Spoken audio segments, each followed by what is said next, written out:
हो गया showing app. Okay. Hello, नमस्कार, गुड मॉर्निंग। कैसे हैं सभी लोग? उम्मीद करता हूं बहुत अच्छे होंगे, बेहतर होंगे। तो परसेंटेज की आज हम लोग फोर्थ क्लास करने वाले हैं। 3 क्लास ऑलरेडी हमारी हो चुकी हैं यूट्यूब पर, और यूट्यूब पर आप लोगों ने उनको लाइव देखा और फिर रिकॉर्डेड फॉर्म में उनको एप्लीकेशन पर डाल दिया गया था, क्योंकि डेमो क्लास थी। और आज से जो हम लोग शुरू करने जा रहे हैं वो एप्लीकेशन पर ही क्लास शुरू होगी, और टिल द एंड ऑफ आपका बैच हम लोग एप्लीकेशन पर ही बिजी रहेंगे। टारगेट बहुत छोटा है, समय बहुत कम है, हमारे पास लिमिटेड टाइम है, तो ज्यादा समय के लिए नहीं रहेंगे साथ में, लेकिन जब तक भी रहेंगे एप्लीकेशन पर ही साथ में रहेंगे। ठीक है? तो उम्मीद करता हूं 3 क्लास जो आपकी हुई उनका रिवीजन आप लोगों ने बहुत अच्छे से किया होगा, क्योंकि अगर नहीं किया होगा तो आप भरोसा करो आप इन 3 क्लास का रिवीजन कभी भी नहीं कर पाओगे एंड ऑफ द डे तक, जब तक आपका सिलेबस खत्म नहीं होगा। आपको ऐसा लगेगा कि मैं संडे में कवर कर लूंगा, मैं सैटरडे में कर लूंगा, मैं उस दिन कर लूंगा, एक्स्ट्रा कर लूंगा। आपको विश्वास करो, आपको टाइम मिलेगा ही नहीं। और अगर आप ऐसी गलती कर चुके हो अब तक एक आध सवाल में, तो संभल जाओ, अभी शुरुआत है, आगे मत करना। जो आज पढ़ रहे हो उसका रिवीजन आज ही होना चाहिए, ये बात आप श्योर कर लीजिए। ठीक है? तो क्लास नंबर 4 हम लोग शुरू करने जा रहे हैं, और क्लास नंबर 4 में टाइप नंबर 7 हम लोग करेंगे। बहुत छोटे छोटे टॉपिक्स को मैंने टाइप वाइज बांटा है। उन छोटे छोटे टॉपिक्स की छोटी छोटी कॉन्सेप्ट रहेंगे, और धीरे धीरे हम लोगों को मजा भी आएगा, क्योंकि छोटा सा कॉन्सेप्ट सीखेंगे, उसके ऊपर 3-4 क्वेश्चन, छोटा सा कॉन्सेप्ट, उसके ऊपर 3-4 क्वेश्चन। तो बच्चे, टाइप 7 का कॉन्सेप्ट क्या है? मैंने आपको ऑलरेडी बताया कि फॉर सपोज अगर मैंने आपसे कहा 10% का फ्रैक्शन बताइए, भिन्न क्या होगा, आप कहेंगे सर 1/10। अब अगर मैं आपसे कहूं किसी संख्या में 10% की वृद्धि कर दो, किसी संख्या में क्या करो, 10% का इंक्रीज कर दो, तो आप क्या करेंगे? आप करेंगे कि सर अगर उस संख्या की ओरिजिनल वैल्यू 10 है, नीचे वाली वैल्यू, तो वृद्धि कितनी करनी है? ऊपर वाली वैल्यू को वृद्धि करके यहां पे लिख दो 11। तो उस संख्या का रेशियो कितना हो जाएगा बच्चे? 10 से 11। अगर मैं आपसे कहता हूं कि संख्या की वृद्धि को 2 बार करो, क्या करो? वृद्धि को 2 बार वृद्धि करो, 2 बार वृद्धि करो, तो आप कहोगे सर 2 बार 10 से 11 लिख दो। पहली बार 10 से 11 और दूसरी बार 10 से 11।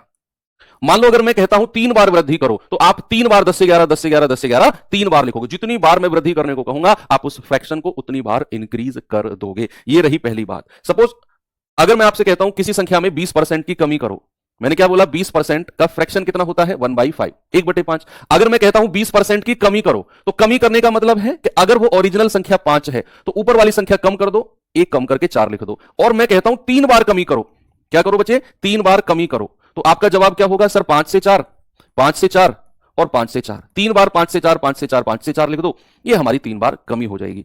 तो बेसिकली यही चीज आपने देखनी है और करनी है। उसके बाद अगर मैं आपसे कहता हूं कि भैया पहले तो किसी संख्या में 10% की वृद्धि करो, पहले 10% की वृद्धि करो और उसके बाद में 20% की कमी कर दो। क्या बोला मैंने? कि पहले तो 10% की वृद्धि करो और फिर 20% की कमी कर दो। तो आपके फ्रैक्शंस कैसे होंगे? आपके फ्रैक्शंस होंगे कि सर 10% का फ्रैक्शन होता है 1/10 और 20% का फ्रैक्शन होता है 1/5। तो अगर उसने पहले वृद्धि बोला है तो भैया 10 में क्या कर दो? 1 जोड़ दो, 11 कर दो। फिर उसने बोला है कमी 20% की, तो 5 में से 1 घटा दो और क्या कर दो? 4 कर दो। ये हमारे 2 रेशियो तैयार हो जाएंगे।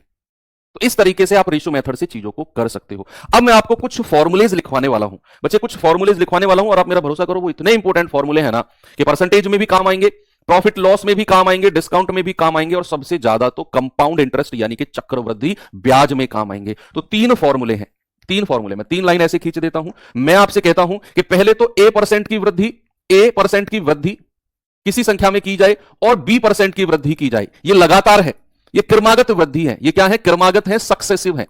क्रमागत का मतलब क्या होता है बच्चा? मैंने पहले 100 रुपए की कोई मैंने चीज खरीदी, मैंने उस पर 10% बढ़ाकर 110 रुपए उसको वैल्यू कर दिया, फिर मैं उसको 10% दोबारा बढ़ा रहा हूं। तो अगर मैं दोबारा 10% बढ़ाऊंगा ना, तो 100 पे नहीं बढ़ाऊंगा, 110 पे ही बढ़ाऊंगा। बढ़ी हुई वैल्यू को ही और आगे बढ़ाना, उसी को ही सक्सेसिव बोला जाता है, या फिर घटी हुई वैल्यू को और पीछे घटाना, उसी को ही सक्सेसिव बोला जाता है। ठीक है? तो अगर मैं सक्सेसिव रूप से, क्रमागत रूप से एक वृद्धि करता हूं A% की और दूसरी भी B% की वृद्धि करता हूं, तो आपका ओवरऑल जो होगा, जो ओवरऑल आपका केस होगा बच्चे, ओवरऑल क्या होगी? वृद्धि होगी, इंक्रीज होगा। और क्या फॉर्मूला होगा? A plus B plus A गुणा B बटे 100। ये आपकी ओवरऑल वृद्धि होगी बच्चे, याद रखना। इस फॉर्मूले को हम चक्रवृद्धि ब्याज में भी यूज करेंगे, हम चक्रवृद्धि ब्याज यानी कि कंपाउंड इंटरेस्ट में भी यूज करेंगे। A plus B plus A गुणा B बटे 100 को CI के टाइम पे फिर से मैं आपको याद दिलाऊंगा। सेकंड आता है आपका कि अगर भैया मैं किसी भी वैल्यू में A% की कमी कर दूं और फिर B% की कमी कर दूं, दोनों अगर मैं कमी कर देता हूं, और ये सक्सेसिव है, ये क्रमागत रूप से है, पहली कमी की और कमी हुई वैल्यू में दोबारा से कमी कर दी, ये होता है सक्सेसिव कमी, ये होता है क्रमागत कमी। और अगर मैं ऐसा करता हूं तो हमेशा याद रखना, ऐसे केस में बच्चे ओवरऑल की अगर पूछेगा तो ओवरऑल हमेशा कमी रहेगी। ओवरऑल क्या रहेगी? हमेशा कमी रहेगी। और फॉर्मूला क्या बनेगा? फॉर्मूला बनेगा मेरे भाई A प्लस B माइनस, पहला प्लस दूसरा माइनस, A गुणा B बटे 100। ऑलवेज कमी रहेगी। अगर आप किसी संख्या में a% की कमी और b% की कमी करते हो तो ओवरऑल कमी होगी, और a plus B minus a गुणा b बटे 100। और याद रखना, ये फॉर्मूला हम कहां पे यूज करेंगे? ये फॉर्मूला हम डिस्काउंट में यूज करेंगे। किसमें यूज करेंगे? डिस्काउंट में भी यूज करेंगे। ये फॉर्मूला हम डिस्काउंट चैप्टर, जब बट्टा चैप्टर पढ़ रहे होंगे ना भाई साहब, ब्लैक जर्सी, आपसे कह रहा हूं 3 दिन में हो गया सारा जोश खत्म। ऐसे कैसे काम चलेगा? मैंने आपसे बोला कि अगर मैं ओवरऑल कमी की बात कर रहा हूं तो इसे हम डिस्काउंट में भी यूज कर सकते हैं। और third and the most important part आता है कि अगर किसी वैल्यू में बच्चे आप a% की वृद्धि इंक्रीज करते हो और b% की कमी करते हो, एक वृद्धि और एक कमी। देखो, पहले तो दोनों वृद्धि की, फिर दोनों कमी की, और अगर एक वृद्धि और एक कमी अगर आप कर देते हो तो ऐसे केस में ओवरऑल हम नहीं बता सकते। जैसे यहां पर दोनों कमी है, ओवरऑल कमी, दोनों वृद्धि है, ओवरऑल वृद्धि, यहां पर ओवरऑल नहीं बता सकते हैं। ओवरऑल बताने से पहले हमें फॉर्मूला लगाना पड़ेगा। फॉर्मूला होता है a minus B minus of a गुणा b बटे 100। जहां पर a क्या है? a है आपका वृद्धि वाला परसेंट और b क्या है? कमी वाला परसेंट। वृद्धि को पहले रखना है, कमी वाले को b मान के चलना है। तो a minus B minus of a गुणा b बटे 100। और ये फॉर्मूला लगा के अगर आपकी वैल्यू जो आएगी यहां से, अगर वो प्लस आई, अगर वो ये वैल्यू फॉर्मूला लगा के वैल्यू प्लस आई तो समझ जाना वृद्धि है। और अगर ये वाला फॉर्मूला लगा के आपकी ओवरऑल वैल्यू कम आई, यानी कि माइनस में आई, तो समझ जाना कमी हुई है। समझ जाना क्या हुई है? कमी हुई है। ये जो मैंने लिखवाया है ना बोर्ड पे, मैं कह रहा हूं याद करोगे 4-5 चैप्टर तक इन चीजों को, कि कुछ पढ़ाया था सर ने। ये बहुत कम समय में आपके सवाल को सॉल्व करने का तरीका है। पहला क्वेश्चन आपको मैं दिखाता हूं बच्चे, ये रहा। अब आप कहेंगे कि सर आपने रेशियो मेथड भी बता दिया और ये फॉर्मूला मेथड भी बता दिया, तो कौन सा मेथड कहां पे लगाना है? सामने देखिए, अगर आपसे कहेगा परसेंट ही बताइए ओवरऑल कितने परसेंट की कमी या वृद्धि होगी, तो आप फॉर्मूला मेथड लगा लोगे। अगर आपसे कहेगा कि भैया पहले 10% की वृद्धि करी, फिर 15% की कमी कर दी, अगर पहली कीमत 10,000 थी तो बाद की कीमत बताओ, रुपए में पूछ ले कि शुरुआत की कीमत इतनी है, बाद की कीमत क्या होगी, रेशियो मेथड से जाना। समझे मैंने क्या बोला? अगर वो परसेंटेज ही पूछेगा तो फॉर्मूला मेथड लगाएंगे। अगर वो आपसे रेट पूछेगा, पैसा कितना है लास्ट का, या फिर अंत का देखिए शुरुआत में कितने का धनराशि थी, तो रेशियो मेथड। अब जैसे यहां उसने पूछा एक संख्या में 30% की वृद्धि कर दी और फिर 30% की कमी कर दी, एक वृद्धि की और फिर उसके बाद कमी कर दी, तो अंततः संख्या में क्या परिवर्तन होगा? 10% की कमी, कोई परिवर्तन नहीं, 9% की कमी, 9% की वृद्धि। यानी कि आपको ऑप्शन में उसने परसेंट में ही दे रखा है। अब बताओ, ये जो सिर पे हुडी पहने हुए है, इसमें कौन सा फॉर्मूला लगेगा? पहला, दूसरा, तीसरा, 3 फॉर्मूले लिखवाए थे मैंने, दिख रहे हो मुझे? तुम आने वाला हूं कैमरे में घुस के ऐसे कॉलर पकड़ के खींच लाऊंगा बेटा, बाहर की तरफ ध्यान रखना अगर सीरियस होकर नहीं पढ़ोगे तुम। तीसरा फॉर्मूला, जहां पर एक वृद्धि और एक कमी होती है, और वृद्धि और कमी का फॉर्मूला कौन सा होता है? a minus B minus a गुणा b बटे 100। और पहले वृद्धि को रखेंगे फिर कमी को। तो वृद्धि कितनी है? 30 की, माइनस 30 गुणा 30 बटे 100। तो 2 जीरो से 2 जीरो गया, ये तो जीरो हो गया, ये माइनस का 3 तिया 9, माइनस का 9%। और मैंने आपको बताया कि ओवरऑल वैल्यू अगर माइनस में आती है तो क्या होगा? कमी होगी। तो यानी कि हम कहेंगे ओवरऑल वैल्यू माइनस में है तो बच्चा हम कहेंगे 9% की कमी। क्या बोलेंगे? 9% की कमी, यानी कि ऑप्शन नंबर सी हमारा करेक्ट है। वेरी गुड, मजा आ गया। आगे चलते हैं अगले सवाल की तरफ।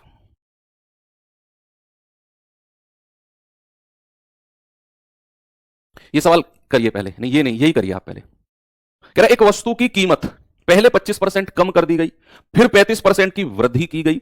यदि परिणामी कीमत 405 रुपए है तो वास्तविक कीमत क्या होगी? मैंने बोला कि कभी भी आपसे अगर प्राइस या कीमत के बारे में बात करेगा तो आप रेशियो मेथड से जाना। अगर वो परसेंटेज ही पूछेगा तो फिर आप फॉर्मूला मेथड से जा सकते हो। अब चूंकि यहां उसने बोल दिया कि परिणामी कीमत भाई साहब 405 रुपए है तो वास्तविक कीमत क्या है, आप रेशियो मेथड से जाओ।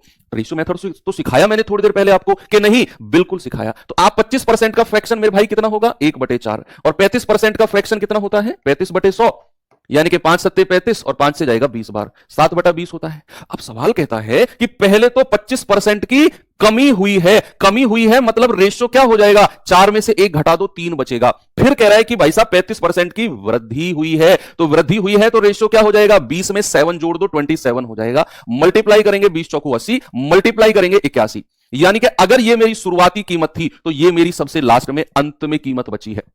और सवाल ने क्या बोला आपसे? सवाल ने बोला कि भैया अंत में तो 405 कीमत बची है। तो 81 यूनिट का मतलब 405, 1 यूनिट का मतलब पूरा 5 बार कटेगा ये, तो भैया 80 यूनिट का मतलब कितना होगा? 80 गुणा 5 दैट इज 400। हमारा बड़ा प्यारा सा जवाब है ऑप्शन नंबर डी। क्या अगले सवाल के लिए तैयार हो? वेरी गुड, बिल्कुल जुनून है आपके अंदर, जीडी वाले बच्चे, इसीलिए तो मैं इनको पसंद करता हूं। तुम लोगों के अंदर आग होती है नौकरी लगने की, नहीं अपने आप को एक ऐसी स्थिति में लाने की जहां हर कोई आपके ऊपर गर्व करे और आपके फादर बड़े शान से 4 लोगों में बैठ के कह सकें कि मेरे बेटे ने तो कर दिखाया या मेरी बेटी ने तो कर दिखाया। स्पेशली सबसे ज्यादा चैलेंज दोनों के पास ही होता है, लड़कों के पास जीविका चलाने का चैलेंज और लड़कियों के पास अपने आप को प्रूव करने का चैलेंज। लड़कियों के पास भी एक अलग चैलेंज होता है, लोग कहते हैं अरे क्या करोगे यार पढ़ा के तुम लड़कियों को, शादी तो हो जानी है, कौन सा तुम्हें कमा के देने वाली है लड़की, कमा के देगी अगले घर को देगी। ये पुरातन वाली जो सोच है ना लोगों की, यही तो हमारे देश को आगे नहीं बढ़ने दे रहा है। क्या अगर तुम्हें कमा के लड़की नहीं देगी और इसलिए तुम अगर उसे नहीं पढ़ा रहे हो तो फिर तुम्हारे जैसा स्वार्थी व्यक्ति दुनिया में कोई नहीं है, फिर तुम स्वार्थी हो। किसी का हक अगर तुम छीन रहे हो तो दुनिया के सबसे बड़े स्वार्थी हो तुम।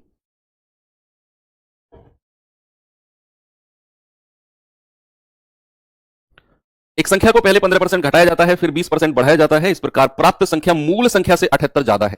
बताइए मूल संख्या क्या होगी। डिफरेंस यहां पर बच्चे आपको डिफरेंस दिया हुआ है, अंतर दिया हुआ है। तो सबसे पहले हम क्या करेंगे, 15% का फ्रैक्शन कितना होता है, 3/20। देखो जब मैं ये फ्रैक्शन लिख रहा हूं ना, बार बार लिखूंगा ताकि आपको ये याद हो जाए। 15% का फ्रैक्शन 3/20 और 20% का फ्रैक्शन कितना होता है, 20% का फ्रैक्शन होता है 1/5। 20% का फ्रैक्शन कितना होता है बच्चे, 1/5 होता है। तो पहले तो 15% घटाया गया, तो 20 में से 3 घटा दो आएगा 17। फिर कह रहा है 20% बढ़ाया गया, तो 5 में 1 जोड़ दो कितना आएगा, 6।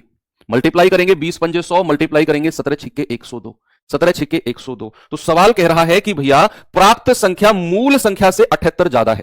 प्राप्त संख्या मूल संख्या से, ये हमारी प्राप्त संख्या है, ये हमारी मूल संख्या है। इन दोनों का डिफरेंस कितना आ गया, 2 आ गया। और यही 2 की वैल्यू बचा हमें 78 दी हुई है। 1 यूनिट की वैल्यू आएगी आपका 2 तिया 6, 2 नाम 18, 39। मूल संख्या पूछी है मेरे भाई, 100 यूनिट की वैल्यू कितनी हो जाएगी, 100 यूनिट की वैल्यू हो जाएगी 3900। बिल्कुल सही जवाब होगा हमारा ऑप्शन नंबर डी। चले आगे, चलिए थोड़ा सा आगे बढ़ते हैं, इस सवाल पे आते हैं। इस सवाल को देखिए बच्चे, कह रहे एक एसी की कीमत में पहले 16% की वृद्धि की गई, बाद में बिक्री में कमी होने के कारण 22% की कमी कर दी गई। तो ए सी की अंतिम कीमत में शुद्ध परिवर्तन बताओ क्या होगा।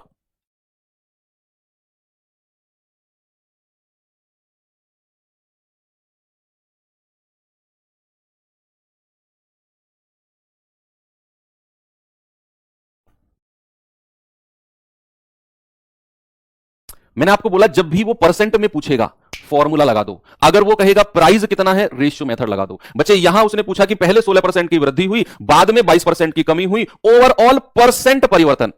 भाई एक वृद्धि है एक कमी है, मैं कह रहा हूं आपके जैसा तो कोई सवाल को कर ही नहीं सकता। फॉर्मूला होता है एक वृद्धि और एक कमी का, ए माइनस बी माइनस ऑफ ए गुणा बी बटे 100। ए को वृद्धि रखना है 16 और बी को रखना है कमी, दैट इज 22, और माइनस 16 गुणा 22 बटे 100। तो आप कहोगे 16 में से 22, देखो छोटी संख्या में से बड़ी संख्या घटाओगे बच्चे, माइनस का 6 आएगा, माइनस का 6 माइनस 16 दूनी 32, 3 16 दूनी 32 और 3 35 बटे 100। तो आपका जवाब आएगा -6 माइनस 100 से डिवाइड करेंगे 3.52, 6 और 3 9, ये आ गया माइनस का 9.52%। और अगर ओवरऑल वैल्यू माइनस में आई है तो हम कहेंगे 9.52% की कमी, क्योंकि ओवरऑल वैल्यू क्या है, माइनस में है। आपका जवाब आएगा ऑप्शन सी गलत हो जाएगा, ऑप्शन बी हमारा सही हो जाएगा। उड़ा दिया सबने। एक और सवाल दूं तो चलिए जल्दी से इस क्वेश्चन को करिए बच्चे, फिर हम बहुत स्पीड से टाइप को चेंज करते हैं। वो अगला टाइप भी इसी के ऊपर बेस्ड होगा, जो हमने इस टाइप में किया है ना इसी के ऊपर बेस्ड होगा, बस थोड़े से अलग लैंग्वेज के क्वेश्चन होंगे वो, तो तैयार रहना आप लोग। कह रहा है एक वस्तु की कीमत में 25% की वृद्धि की गई, तत्पश्चात उसे 20% घटा दिया गया और फिर उसके बाद 10% बढ़ा दिया गया। बताइए कीमत में परिणाम वृद्धि क्या होगी। अब हमने अभी तक जो फॉर्मूले पढ़े वो केवल 2% के थे, वो केवल किसके थे, 2% के थे, या तो एक वृद्धि एक कमी, या दोनों कमी, या दोनों वृद्धि। लेकिन बच्चे इसमें तो 3% दे दिया, तो अगर 3% दे दिया तो चाहे आप रेशियो मेथड से चले जाओ, पहले आप रेशियो मेथड से जाके देखो, फॉर्मूले से मैं आपको अभी बताऊंगा। तो 25% का फ्रैक्शन बहुत स्पीड से 1/4। देखो अगर याद नहीं है ना तो मैं हर सवाल में लिख रहा हूं ये ताकि आपको याद हो जाए। 25% 1/4, 20% 1/5 और 10% 1/10। तो सवाल कहता है पहले 25% की वृद्धि की गई तो 4 से 5 कर दो, कह रहा फिर 20% घटा दिया गया तो 5 से 4 कर दो, कह रहा फिर 10% बढ़ा दिया गया तो 10 से 11 कर दो, और फिर इनको मल्टीप्लाई करो, इधर की इधर मल्टीप्लाई, इधर की इधर मल्टीप्लाई। मैं कहूंगा जरूरत नहीं है, पहले आप थोड़ा सा रुको। इधर की अगर कोई संख्या, ये सब रेशियो में ही तो है, इधर की अगर कोई संख्या इधर से कट रही हो तो मल्टीप्लाई करने से पहले काट लो। जैसे ये 4 4 से कट गया, 5 5 से कट गया, अब यहां केवल 10 बचा है, यहां केवल 11। देख लो भैया ओवरऑल कितने की वृद्धि हुई है, +1। भाई ओवरऑल वृद्धि कितने की हुई है, +1 की, और 1 की वृद्धि बटे ओरिजिनल संख्या 10 को नीचे रखेंगे, मल्टीप्लाई बाई 100। मेरे भाई आपका जवाब आ जाएगा कि सर ओवरऑल 10% की वृद्धि हुई है, that is option number B. आप मल्टीप्लाई भी करते, आप मल्टीप्लाई करते 4 पंजे 20 धाम 200, 5 चौके 20 की 11 में करोगे तो 220, तो आप फिर 0 से 0 काटोगे, 2 से काटोगे, तब भी ये 10 11 का रेशियो ही आएगा। इसलिए मैंने बढ़िया है पहले 4 से 4 और 5 से 5 उड़ा दिया, तो आपका जवाब कितना आ गया? 10% आ गया। अब इसी के ऊपर बेस्ड है बच्चे आपका टाइप 8, जो हमने अभी अभी पढ़ाना। मैंने कहा अगर वो अच्छा फॉर्मूले से, चलो मैं एक बार आपको फॉर्मूले से और बता देता हूं क्या करना है बच्चा। अगर आप फॉर्मूले से जाना चाहते हो इस सवाल को, तो सबसे पहले आप देखो 2-2% को एक साथ उठाओ, 2-2% को, 25% की वृद्धि और 20% की कमी, इन दोनों पे फॉर्मूला लगाओ। तीसरा वाला परसेंट थोड़ी देर के लिए रोक लीजिए, इन दोनों पे फॉर्मूला लगाइए। तो एक वृद्धि और एक कमी का मतलब होता है a माइनस बी माइनस ए गुणा बी बटे 100, a गुणा बी बटे 100। तो 20 पंजे 100, 5 पूरे 25, तो कितना आएगा? 25 में से 20 गया 5 और 5 में से 5 गया, ये आ गया 0। यानी कि जब मैंने इन दोनों पे लगाया फॉर्मूला तो 25% वृद्धि और 20% कमी पर हमें मिला 0%। 0% का मतलब है ना तो वृद्धि और ना ही कमी, यह मतलब है 0% का। तो फिर जो लास्ट में उसने 10% बढ़ाया, भैया यही मेरा उत्तर हो जाएगा। जो लास्ट का 10% बढ़ा है यही मेरा जवाब हो जाएगा, क्योंकि इन दोनों से तो हमें 0 मिला है, कोई वृद्धि कोई कमी नहीं। तो फिर जो तीसरी बार उसने किया होगा वही आपका जवाब हो जाएगा कि ओवरऑल 10% बढ़ा है। ये फॉर्मूला वाला हो गया। मान लो अगर यहां से हमें कुछ परसेंट मिलता तो फिर उसे मैं तीसरे परसेंट के साथ फॉर्मूला यूज करता।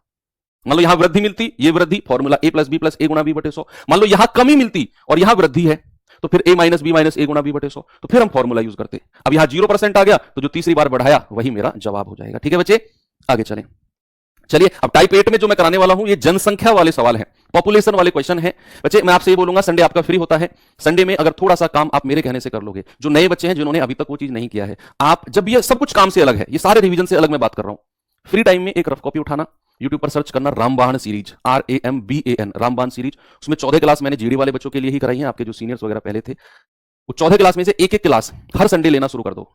जो चैप्टर आपको बहुत अच्छे से आते हैं उनको छोड़ दो, जो नहीं आते हैं हर संडे एक एक क्लास लेना शुरू कर दो। अलग से एक पतली सी कॉपी बना लो। 14 टॉपिक वो हैं, जनवरी में मिड 15 जनवरी के बाद आपको 10 टॉपिक और कराऊंगा मैं, उन 14 से अलग, और वो उन्हीं 14 की प्लेलिस्ट में ऐड हो जाएंगे। तो वो 10 टॉपिक, वो जब तक वो मैं 10 टॉपिक कराऊं आपके ये 14 हर बच्चे के हो जाने चाहिए तब तक। ठीक है, वो अलग है, वो एक्स्ट्रा वर्क है हमारा। कहते हैं ना कि अगर हमें कुछ अलग करना है तो थोड़ा सा भीड़ से हट के चलना पड़ेगा बाकी लोगों से। भाई इस चैप्टर तो सब लोग करते हैं, सिलेबस तो सब लोग करते हैं, अगर हमें भीड़ से हटके चलना है तो भीड़ से अलग हमें कुछ करना पड़ेगा। उसके लिए मैं आपको थोड़ा थोड़ा आइडिया देता रहूंगा कि क्या हम भीड़ से अलग करें। कह रहा 2022 में शहर ए की जनसंख्या 62,500 थी, एक वर्ष के बाद जनसंख्या 75,000 हो गई। बताओ परसेंट वृद्धि, बिल्कुल सिंपल क्वेश्चन है ये तो। एक साल की ही वृद्धि पूछ रहा है कि भाई साहब जनसंख्या थी 62,500 और जनसंख्या बढ़ के कितनी हो गई मेरे भाई? 75,000 हो गई। आप इनका रेशियो ले लो, पर 2 जीरो से 2 जीरो गया, 25 से जाएगा पूरा 25 बार और 25 से जाएगा 30 बार, फिर 5 से जाएगा 5 पूरे 25, फिर 5 से जाएगा 5 छंग 30। तो भैया कितने की वृद्धि हुई है? आप देख लो सर, 1 की वृद्धि। और अगर हमें परसेंट में बताना है तो 1 बटा और ये संख्या नीचे रख दो, मल्टीप्लाई बाई 100। तो आप कहोगे 5 से काटेंगे ना सर, तो ये 20% आपका बिल्कुल सही जवाब हमें मिल जाएगा। That is option number D. ठीक है भैया, सिंपल था ये तो। जब एक बार वृद्धि हमने की कि भैया एक साल की बात हो रही है, 2022 में दी हुई थी, 2023 की में इतनी हो गई, कितना परसेंट बढ़ी? इसमें थोड़ा सा लेवल बढ़ाता हूं मैं, इसी क्वेश्चन में थोड़ा सा लेवल बढ़ाता हूं। जरा ये सवाल देखिए और बताइए मुझे इसका जवाब। कह रहा है एक गांव की जनसंख्या पहले वर्ष 5% बढ़ी, दूसरे वर्ष 5% घटी, 2 साल के अंत में जनसंख्या 798 हो तो आरंभ में कितनी थी? क्या इसमें हम पिछले टाइप वाला कॉन्सेप्ट लगा सकते हैं कि भैया सक्सेसिव है ये, कि पहले 5% बढ़ी फिर 5% घटी, 2 साल के बाद 798 है तो शुरुआत में कितनी थी? और रेशियो मेथड से करो। मैंने कहा जब भी वो एग्जैक्ट नंबर में बोलेगा तो रेशियो मेथड, परसेंट में बोलेगा तो फॉर्मूला मेथड। ये दोनों पैरेलल लेके दिमाग में आपको चलने हैं सक्सेसिव के केस में। तो 5% का फ्रैक्शन मेरे भाई कितना होता है? 1/20। सवाल कह रहा है पहले 5% इंक्रीज हुई है, पहले क्या हुई है? 5% बढ़ी है। तो क्या मैं ये लिख सकता हूं 20 में 1 जोड़ दो 21? फिर मेरे भाई उसने बोला कि 5% घटी है। 5% क्या हुई है बच्चा? 5% घटी है। तो आप यहां पर 20 में 1 घटा दो, यहां लिख दो 19। अब मल्टीप्लाई करोगे 20 की 20 में 400, 21 की 19 में करोगे 19 एकम 19, 19 दूनी 38 और 1 39। यानी कि शुरुआत में जनसंख्या अगर 400 यूनिट थी तो भाई अंत में जनसंख्या कितनी बची है? अंत में जनसंख्या बची है 399, 399। सवाल ने बोला है कि भाई साहब अंत में तो जनसंख्या 798 है, तो क्या मैं ये बोल सकता हूं कि 399 की वैल्यू 798 होगी मेरे भाई? 1 यूनिट की वैल्यू देखो, 9 दूनी 18, 3 दूनी 6, ये पूरा 2 बार कटा है, इसे पूरा 2 बार। 1 यूनिट की वैल्यू 2, तो शुरुआत में जनसंख्या कितनी थी? शुरुआत में जनसंख्या थी सर 800। बिल्कुल सुंदर, अति सुंदर। आगे बढ़ते हैं, ऑप्शन बी हो गया सभी का। क्वेश्चन नोट कोई नहीं करेगा, जो बच्चा सवाल नोट करेगा फ्रस्ट्रेट हो जाएगा, इरिटेट हो जाएगा, फिर चिल्लाएगा मेरे ऊपर कि सर बहुत तेज भाग रहे हो। तो क्वेश्चन नोट कोई नहीं करेगा। वो आपको पीडीएफ में मिल जाएगा। ये सवाल देखिए जरा।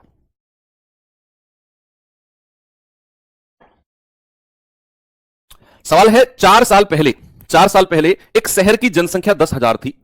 पहले 2 साल के दौरान जनसंख्या की वार्षिक वृद्धि 20% थी। तीसरे और चौथे साल में जनसंख्या क्रमशः 10% और 5% की दर से कमी आई। 4 साल के बाद, क्या 4 साल के बाद शहर की वर्तमान जनसंख्या बताइए अब कितनी होगी।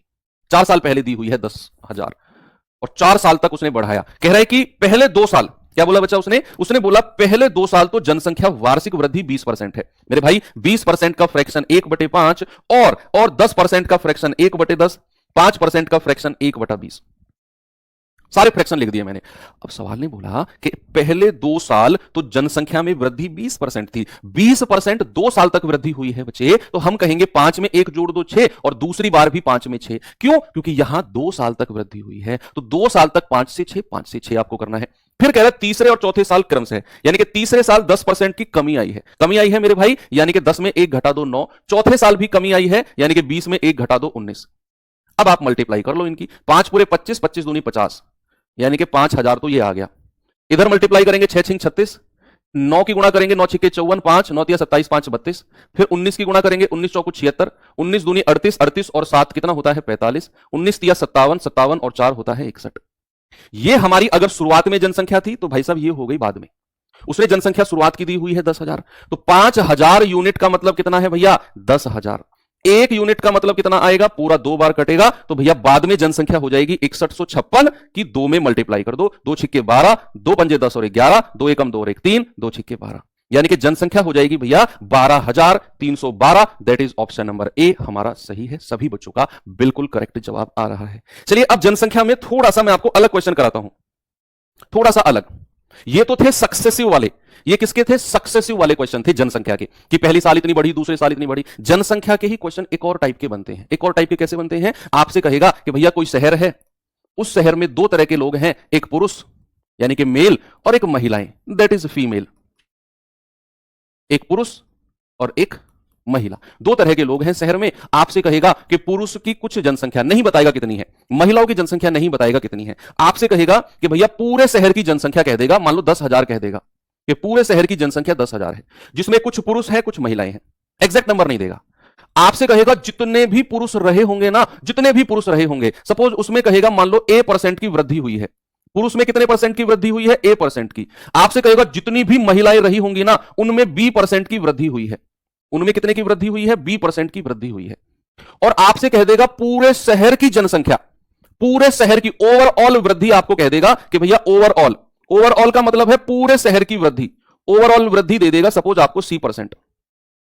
और आपसे कहेगा बताओ उस शहर में पुरुष कितने हैं या महिला कितनी है। यह सवाल में आपको डेटा देगा कि भैया शहर में 10,000 लोग हैं, जिसमें पुरुष A% वृद्धि हुई, महिलाओं में B% हुई, ओवरऑल C% की हुई। तो एक नाम आता है एलिगेशन मेथड। क्या नाम आता है बच्चा, एलिगेशन मेथड। जब भी इस तरह का क्वेश्चन आपके पास आएगा ना, तो हम एलिगेशन मेथड, एलिगेशन एक चैप्टर भी है आपका मिक्सचर एलिगेशन, आपने नाम सुना है, ठीक है, तो यहां पर हम यूज करेंगे एलिगेशन मेथड। एलिगेशन मेथड का मतलब है कि एक वर्ग की या एक कैटेगरी की वृद्धि यहां लिख दो, दूसरे कैटेगरी की वृद्धि यहां लिख दो, पुरुष की इस तरफ लिख दी, महिलाओं की इस तरफ, और जो ओवरऑल होगी ना, ओवरऑल यानी कि पूरे शहर में जो वृद्धि होगी उसे आप बीच में लिख दो। उसे किस में लिख दो, बीच में लिख दो। और यहां पर आपने 2 लाइन ऐसे खींचनी है, 2 नीचे, और बड़े में से छोटा घटाना है, बड़े में से छोटा घटाना है। यहां डिफरेंस लेना, डिफरेंस का मतलब बड़े में से छोटा ही होता है ए और सी का, और यहां डिफरेंस लेना है, यहां पर बच्चे डिफरेंस लेना है बी और सी का, बी और सी का। तो ये जो रेशियो बनेगा ना, यहां पे जो रेशियो बनेगा वो टोटल जनसंख्या का रेशियो बनेगा, पुरुष और महिलाओं का, पुरुष और महिलाओं का ही रेशियो बनेगा। मैंने क्या बोला बच्चे, एक तरफ पुरुष एक तरफ महिला की वृद्धि, बीच में ओवरऑल वृद्धि, बड़े में से छोटा घटाओ, बड़े में से छोटा घटाओ, और नीचे जो रेशियो बनेगा वो ओवरऑल यानी कि टोटल का बनेगा। चलिए सवाल देखते हैं इसके ऊपर, जरा देखिए क्या होगा, कैसे होगा, जल्दी से बताइए। सभी बच्चे मुझे इसका जवाब बताएंगे।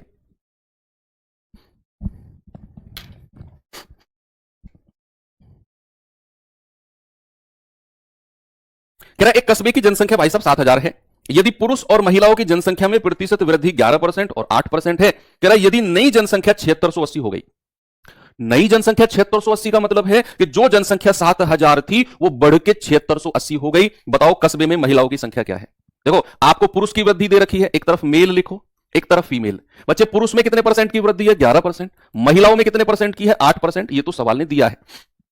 बीच में हम लिखते हैं ओवरऑल कितनी वृद्धि हुई है। क्या लिखते हैं बच्चे? ओवरऑल वृद्धि। तो ओवरऑल आपने देखा कि भैया 7680 हो गई जनसंख्या, जो कि पहले 7000 थी।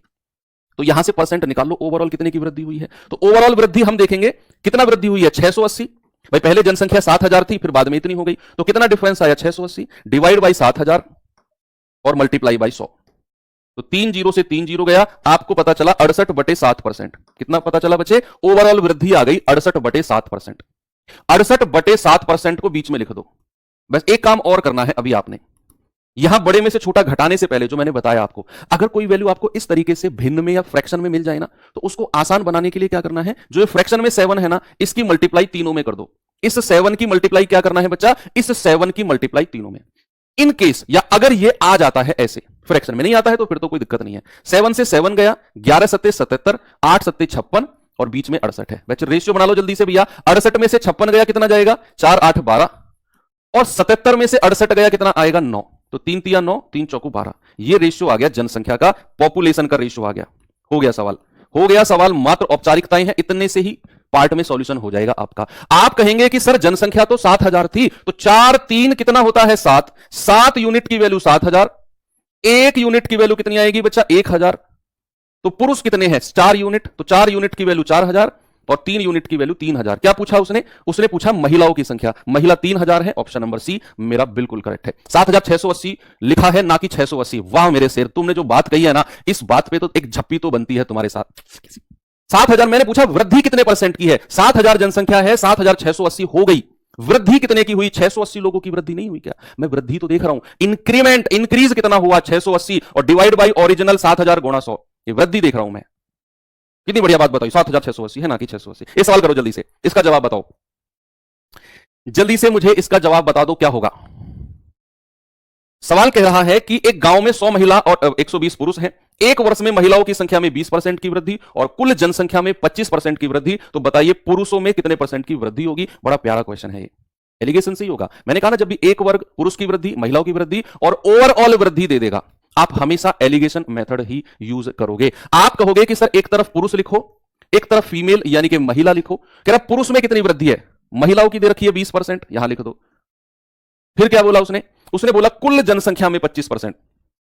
कुल जनसंख्या में यानी कि बच्चे उसने ओवरऑल आपसे बोला है, ओवरऑल। तो याद रखना, ओवरऑल को हमेशा बीच में रखते हैं 25%। और पुरुष की जनसंख्या वृद्धि हमें नहीं दी हुई। भाई साहब वही तो पूछा उसने, बताओ पुरुष में कितनी वृद्धि हुई। नीचे रेशियो हमें दिया हुआ है, नीचे का रेशियो दिया हुआ है 100 महिला है और 120 पुरुष। तो 100 महिला महिलाओं के नीचे और 120 पुरुष यहां लिख दो। तो 20 पंजे 100, 20 छिक्के 120। क्या यहां तक पहुंचा जा सकता है? क्या एलिगेशन मेथड में यहां तक पहुंचा जा सकता है? बिल्कुल पहुंचा जा सकता है। रेशियो से नहीं करेंगे, वो सक्सेसिव वाला नहीं लगाएंगे इसमें बच्चे। सक्सेसिव का मतलब मैंने समझाया आपको। सक्सेसिव का मतलब होता है मैं एक चीज को 100 से बढ़ाकर 150 कर दूं, 100 रुपए की चीज को 150 बना दूं, अगली वृद्धि 150 पे कर दूं। 100 से बढ़ा के 150 पे किया, फिर 150 पे 10% बढ़ा दूं। बढ़ी हुई वैल्यू को और आगे बढ़ाना सक्सेसिव होता है। और वहीं पर आप अपने वो A+B वाले फॉर्मूले यूज करोगे, यहां नहीं करोगे। यहां वो कहां कह रहा है? यहां तो कह रहा है पुरुष में अलग वृद्धि हुई है, महिलाओं में अलग हुई है, ओवरऑल अलग हुई है। तो यहां सक्सेसिव नहीं लगेगा, यहां एलिगेशन ही लगाना है। अब बड़े में से छोटा घटाओ, देखो यहां तक पहुंचना है, देखना कैसे पहुंचेंगे हम लोग। मैंने कहा बड़े में से छोटा, 25 में से 20 गया, कितना आएगा? 4। 25 में से 20 गया, कितना आएगा? 4। यानी कि 6 यूनिट की वैल्यू 4 है। तो 6 यूनिट की वैल्यू 4, 1 यूनिट की वैल्यू कितनी आएगी? 4/6 यानी कि 2/3। तो भाई साहब 5 यूनिट की वैल्यू कितनी आएगी? 5 गुणा 2/3 यानी कि 10/3। तो यहां पर मैं लिख सकता हूं 10/3। 10/3 मैंने यहां पे लिखा।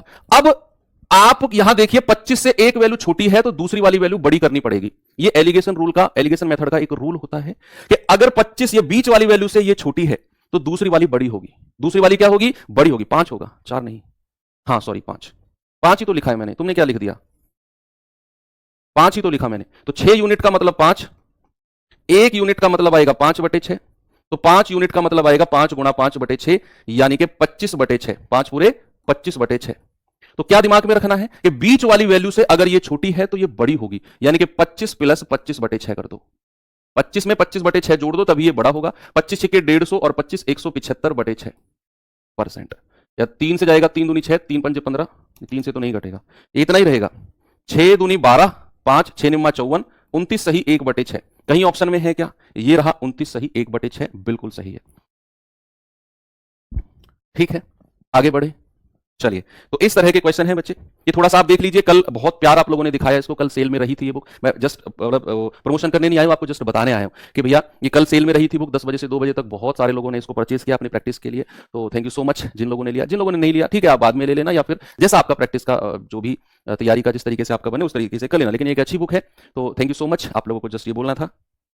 उम्मीद से ज्यादा आप लोगों ने इसके ऊपर प्यार दिखाया। मुझे इतना भरोसा नहीं था, मुझे था कि ये 5, 10, 15 हज़ार बच्चे इसको देख लेंगे और ठीक है, प्रैक्टिस इतने ही करते हैं। बाकी लोग तो ये सोचेंगे ठीक है मैं ऑनलाइन ही प्रैक्टिस कर लेता हूँ, लेकिन यहाँ QR स्कैनर भी है, तो उसकी वजह से आप जो भी आपका भरोसा रहा हो उसके लिए थैंक यू सो मच। चलते हैं बच्चे अब अपने टाइप नंबर 9 के पास। टाइप नंबर 9 में क्या है, देखिए टाइप नंबर 9 में एक बड़ा इंपॉर्टेंट टाइप है। ये मैंने आपको रामबाण सीरीज में भी बताया था।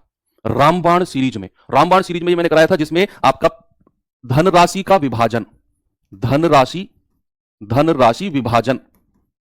धनराशि विभाजन, यानी कि अगर मैं कहूंगा कि मनी डिस्ट्रीब्यूशन, ये टॉपिक का नाम है मनी डिस्ट्रीब्यूशन। भाई कल को आप कमाने जाओगे, पैसे आएंगे आपके अकाउंट में, आप क्या उसे ऐसे ही रखोगे? आज तो बेटा आप पता है क्या सोच रहे हो, भाई साहब जब मैं पैसे कमाने लगूंगा ना, एक बुलेट ले गया आऊंगा, भाई साहब मैं iPhone 17 ले गया आऊंगा, मैं iPhone 20 ले गया आऊंगा, iPhone 19 ले गया आऊंगा, मैं जो है ना एक खेत में ना एक बहुत बड़ा फार्म हाउस बनाऊंगा, एंजॉय करूंगा, आराम से रहूंगा। ये सपने आप देख रहे हो ना बेटा, जब बड़े हो गए ना, नौकरी लग जाएगी, शादी हो जाएगी, बच्चे हो जाएंगे, तो जो जिम्मेदारी होती है ना, उस जिम्मेदारी में ही आपको वो पैसा इन्वेस्ट करना होगा। आपका बच्चा कहेगा ना पापा आज शाम को तो पिज्जा खाने चलेंगे, मना नहीं कर पाओगे उससे कि पिज्जा नहीं खाते बेटा, ठीक है? नहीं तो वो पड़ोसियों को भी सुना देगा कि इस घर में कोई रो रहा है, ठीक है? वाइफ ने कहा ना कि अच्छी मूवी आई है इसको देखने चलते हैं, तो जाना पड़ेगा देखने। तो फिर आपका जो सैलरी है ना उसका डिस्ट्रीब्यूशन लिमिटेड हो जाएगा। कुछ खर्चा बच्चे की एजुकेशन में जाएगा, सैलरी महीने की मान लो आपने 50,000 आई आपकी, तो उसका कुछ परसेंट हिस्सा आपने बच्चे की एजुकेशन में दे दिया, कुछ परसेंट भैया शॉपिंग हो गई, जरूरी है, कुछ परसेंट राशन आ गया, है ना? राशन मानते हो जो ग्रोसरी वगैरह जो महीने का सामान आता है, वो अभी ऐसे ही मिल रहा है ना, मम्मी सब्जी में नमक ज्यादा कर दिया, वो नमक कहाँ से आया ये पता नहीं है ना अभी तुम्हें, थोड़ा समय रुक जाओ पता चल जाएगा। ग्रोसरी का सामान आ गया, अभी तो तुम्हें ये भी नहीं पता चलेगा कि आलू का भाव क्या चल रहा है मार्केट में, टमाटर का भाव क्या चल रहा है मार्केट में। ये किताबों के रेट ही पता है तुम्हें कि टमाटर का मूल्य इतना, प्राइस गिरने से उतना ये हो गया, उतना हो गया, तो प्रैक्टिकल नॉलेज नहीं है अभी तुम्हें। तो ये चीज आपको थोड़ी सी नॉलेज होगी। आपका जो पैसा है वो डिस्ट्रीब्यूट होगा अलग अलग हिस्सों में, तो वो होता है आपका मनी डिस्ट्रीब्यूशन, यानी कि धनराशि का विभाजन। अब वो धनराशि का विभाजन भी बच्चे 2 तरीके से होता है, 2 तरीके से। एक होता है कुल धनराशि में से, एक होता है कुल धनराशि में से, फ्रॉम टोटल इनकम, कुल धनराशि में से, कुल धनराशि में से, from total income, from total money, आप ऐसे भी कह सकते हो टोटल मनी, कुल धनराशि में से, फ्रॉम टोटल मनी। एक होता है शेष धनराशि में से, शेष धनराशि में से, शेष धनराशि में से, from remaining, from remaining money.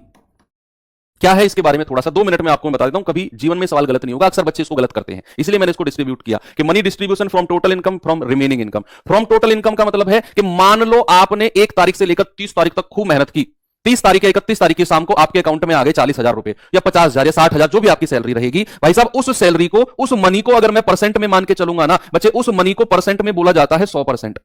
कोई भी आपके पास अगर धनराशि है, सैलरी आपके अकाउंट में क्रेडिट हुई, उसको हम कहेंगे 100%। उसको हम क्या कहेंगे? उसको हम कहेंगे 100%। वो स्क्रीन ठीक कर दो सामने। तो अभी आपने खर्चा शुरू नहीं किया, अभी आपके पास 100% इनकम है, तो इस 100% में से बच्चे बोला जाएगा कि भैया 10% तो एजुकेशन, बच्चों की शिक्षा पर खर्च कर दो। इसी 100% में से कहा जाएगा 15% राशन, जिसको ग्रोसरी बोला जाता है कि भैया राशन पे खर्च कर दिया। इसी 100% में से कहा जाएगा 20% की शॉपिंग हो गई, 20% की शॉपिंग हो गई। इसी में से कहा जाएगा कि 10% आपने रेंट दे दिया, जहां पे आप रह रहे हो, खर्चा किराया दे दिया, फिर जो बचा वो आपकी बचत हो गई। अब आप देख लो बचत कितनी हुई है। तो फ्रॉम टोटल इनकम का मतलब है जो भी 100% आपके पास रही है ना, उसी 100% में से अलग अलग परसेंटेज निकले हैं। तो अगर मैं कहूंगा मेरी टोटल बचत कितनी है, तो आप कहोगे सर इन सबको जोड़ लो, जल्दी से मोटा मोटा हिसाब बता दो यार, ये भी मुझे बताने की जरूरत है क्या तुम्हें कि भैया बचत कितने परसेंट की रही है। आप कहोगे सर 20 और 10 30 और 10 40, 40 और 15 55, ये तो 55%। तो टोटल कितना हो गया? खर्चा हो गया। और अगर हमें बचत बतानी है तो 100% में से माइनस कर दो ये टोटल 55%, तो कितनी बचत आ गई? 45% की बचत है जी। कितनी बचत है? 45% की बचत है। यह है जब हम टोटल इनकम में से बात कर रहे हैं। सेकंड आता है बच्चा फ्रॉम रिमेनिंग इनकम, शेष धन राशि में से, फ्रॉम रिमेनिंग इनकम, यानी कि जब भी मान लो आपके पास शुरुआत में अगर मनी आपके पास 100% है, तो आपसे कहेगा कि भाई साहब 10% बच्चे की शिक्षा पर खर्च कर दो। तो 10% बच्चे की शिक्षा को दे दिया, तो फिर कहेगा जो शेष बचा है, जो रिमेनिंग बचा है 10% शिक्षा पर खर्च करने के बाद जो रिमेनिंग बचा है, जो शेष बचा है वो कितना है? जो शेष बचा है वो है 100 में से 10 घटा दो 90%। इस 90% में से रेंट को दे दो 10%। इसमें से 90 का 10% अगर रेंट को दे दिया तो 90 का 10% कितना होता है? 10/100 गुणा 90। तो आप कहोगे सर 9 एकम 9, रेंट को दे दिया 9, तो भैया शेष कितना बचा है? रिमेनिंग कितना बचा है? 90 में से 9 अलग कर दो, 81 बचा है। इस तरीके से आपसे बात कहेगा। दो तरीके से डिस्ट्रीब्यूशन आपको समझ में आ गया। आपको पता चला कि जब टोटल धनराशि में से बोलेगा तो सीधा सीधा सारे परसेंट को जोड़ के 100 में से घटा दो। सिंपल है ये भी। जब कहेगा फ्रॉम रिमेनिंग, यानी कि हर परसेंट से पहले, सुनो ये बड़ा अच्छा डिफरेंस बताऊं, हर परसेंट से पहले वो शेष वर्ड यूज करेगा, रिमेनिंग, कि शेष में से इतना परसेंट, शेष में से इतना परसेंट, तो वो आएगा सेकंड कैटेगरी में। आपको इस तरीके से सॉल्व नहीं करना, इसे करेंगे हम वन लाइनर से, वन लाइनर मेथड। अब जब भी बताऊंगा जब सवाल आएगा, बहुत आसान बन जाएगा आपको। ये पहले वाले से भी आसान लगेगा, इससे भी आसान लगेगा। वन लाइनर मेथड से करेंगे जब भी वो हर परसेंट से पहले शेष वर्ड यूज करेगा। ठीक है बच्चा, तो आपको ये पूरा डिटेल समझ में आया। मेथड बहुत इंपॉर्टेंट टाइप है, इसलिए मैंने इसमें इतना टाइम दिया। अब मैं आपको लेकर चलता हूं सवाल की तरफ। बस आपको सवाल को पढ़ के ये कैटेगराइज करना है कि ये कौन से टाइप का सवाल है।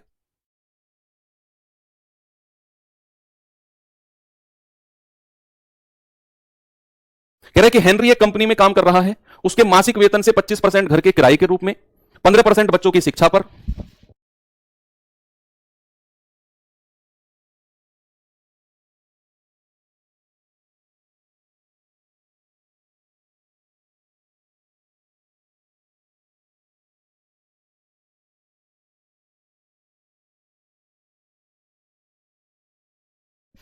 सवाल कह रहा है कि हेनरी एक कंपनी में काम कर रहा है, उसके मासिक वेतन में से 25% घर के किराए पर, ओके, 15% बच्चों की शिक्षा पर, ओके, कह रहा है 18% अन्य मदों पर, ओके, कह रहा है यदि उसके पास बचत 7560 है तो वेतन कितना है।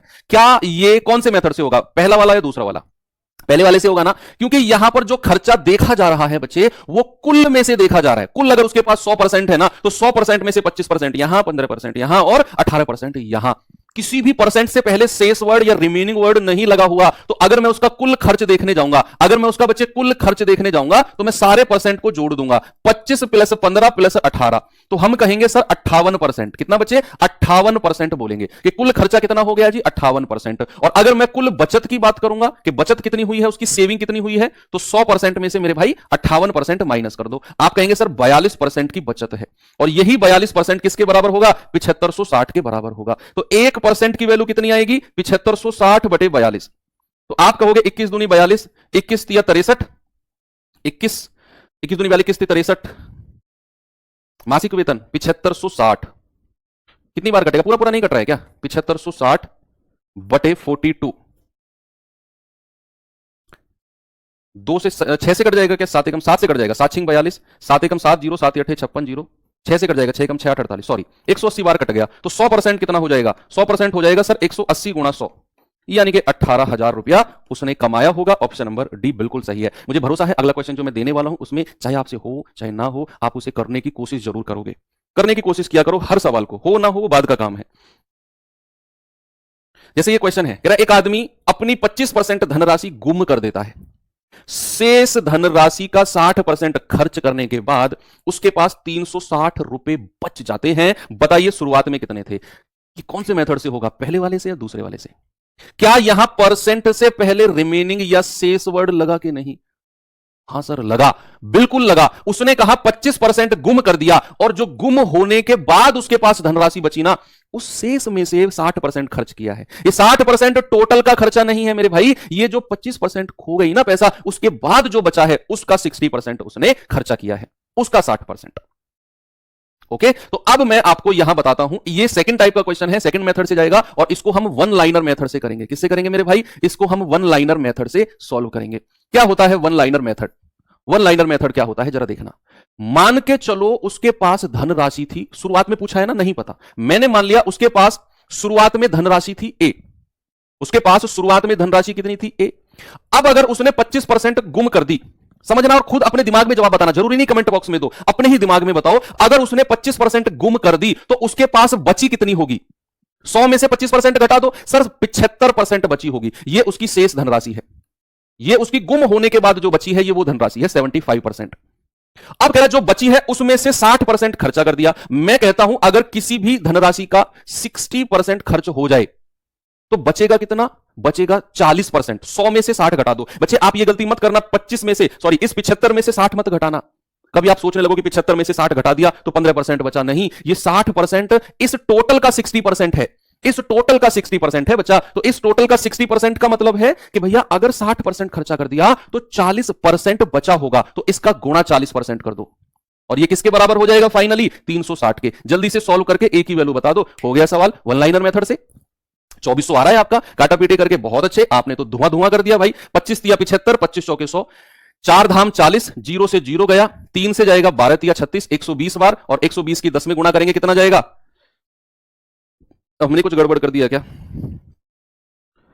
भाई? 25 तिया 75, 25 चौके 100, 4 धाम 40, जीरो से जीरो गया, 3 से जाएगा 12 तिया 36, 1200 आएगा। ये तो धनराशि कितनी है उसके पास? 10 की गुणा उधर कर दो, 1200 आ जाएगा। 2400 क्यों कह रहे हो आप?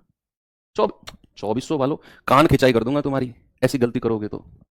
ठीक है, एक और सवाल करिए। ये सवाल करिए बच्चा, जल्दी से मुझे बताइए इसका जवाब क्या होगा।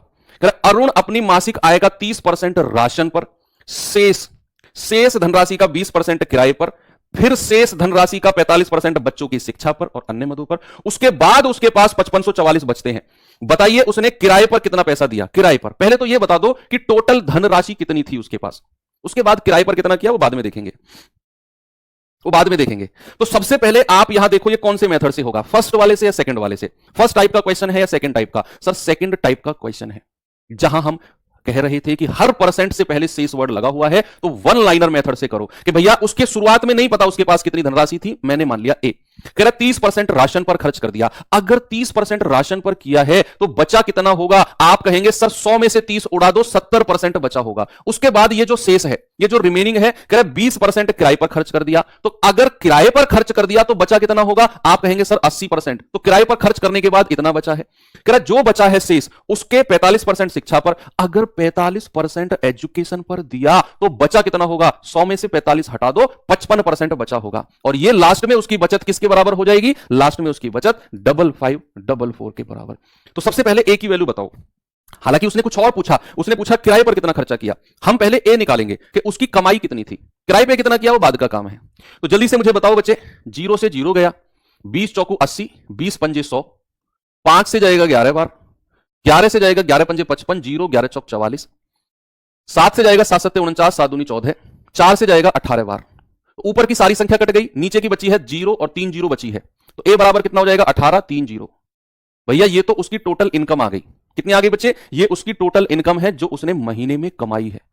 अब सवाल ने क्या बोला? सवाल ने बोला कि भैया आप मुझे बताओ उसने किराए पर कितना खर्चा किया। किराए पर देखो, सबसे पहले तो उसने 30% राशन पर खर्च कर दिया, और 30% राशन पर खर्च करने के बाद जो बचा उसका 20% किराए पर किया है।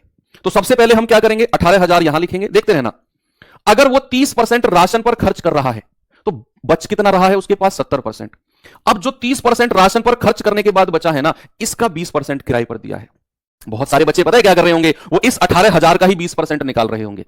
हल्की सी स्माइल कर दो, तुमने गलती कर दी इस बात को करके। ये 18,000 का 20% नहीं निकालना, पहले 30% राशन का हटाना है 18,000 में से, फिर जो बचेगा उसका 20% निकालना है। ये आएगा रेंट, इसका 20% निकाल दो, ये आएगा आपका रेंट का खर्चा। किसका आएगा बच्चे? ये आएगा आपका रेंट का खर्चा। आपने 18,000 का 20% निकाल दिया, गलत कर दिया। ये 18,000 का 20% नहीं है, राशन के खर्चे के बाद जो बचा उसका 20% है। तो राशन के खर्चे के बाद इतना बचा, उसका 20% रेंट है। तो जल्दी से मुझे जवाब बता दो क्या होगा बच्चे। 3 जीरो से ये वाली 3 जीरो गई, चौथी जीरो से ये चौथी जीरो गई, 18 सत्ते 126 और मल्टीप्लाई बाई 20, 126 दूनी 252 यानी कि 2520। आपका जवाब हो जाएगा बिल्कुल करेक्ट है, ऑप्शन नंबर सी, 2520 रुपए। ओके, चलें एक और क्वेश्चन, अच्छे लेवल के क्वेश्चन है, ये बिल्कुल बेस्ट लेवल के क्वेश्चन है। इस सवाल को और करो। कह रहे हरि के वेतन में से घर के किराए के रूप में 15%, घर के किराए के रूप में 15%, शेष राशि का 20% बच्चों की शिक्षा पर और शेष राशि का 10% उसकी चिकित्सा पर। अंत में उसके पास 42,480 बचते हैं। कुल वेतन कितना था? हर परसेंट से पहले शेष लगा हुआ है, वन लाइनर मेथड से उड़ा दो और जल्दी से मुझे जवाब बताओ इसका क्या होगा। भाई मान के चलें कि उसका वेतन है ए, अगर उसने 15% की कटौती किराए के रूप में की तो बचा कितना होगा? 15% के बाद शेष कितना बचा होगा? 85%। कह रहा है जो शेष बचा है ना उसका 20% बच्चों की शिक्षा पर। तो अगर 20% बच्चों की शिक्षा पर है तो भाई साहब क्या मैं कह दूं कि 80% बचा होगा फिर? ओके। फिर कह रहा है कि भैया शेष का 10% है चिकित्सा पर, शेष का 10% चिकित्सा पर, तो बचा कितना होगा? 90%। तो इसका 90/100 निकाल दो और ये टोटल किसके बराबर हो जाएगा? 42,840 के। क्या यहां से एक ही वैल्यू नहीं निकाल सकते आप? मैं कह रहा हूं दुनिया की कोई ताकत तुम्हें नहीं रोक सकती एक ही वैल्यू निकालने से, कि रोक देगी? आप प्रो लेवल के हो चुके हो अब इस तरह के क्वेश्चन में। आप कहोगे सर 17 पंजे 85, 17 दूनी 34, 34 6 और 2 8, 17 पंजे 85, 17 दूनी 34 0, 8 धाम 80 और 8 तिया 24, 8 एकम 8, 8 पंजे 40, 9 धाम 90, 9 तिया 27, 9 पंजे 45 और 2 जीरो से ये 2 जीरो गया, 5 से जाएगा 5 सत्तू 35 और 100 की गुणा और फिर 100 की गुणा उधर कर दो तो ए बराबर कितना आ जाएगा? 7 और 2 4 जीरो की उधर गुणा जाके हो जाएगी। तो आपका जवाब आएगा कि 70,000 रुपया। ऑप्शन नंबर डी हमारा सही है। ओके, 11 बजे से अगली क्लास है आपकी। जो अब ये टाइम मिलेगा ना जब मैं छोड़ूंगा आपको 30 40 45 मिनट, इसमें रिवीजन करना है इस क्लास का आपको, और वर्कशीट के 10 क्वेश्चन पिछली क्लास के, कल की क्लास के आज लगाने हैं, आज की क्लास के कल लगाओगे। चलिए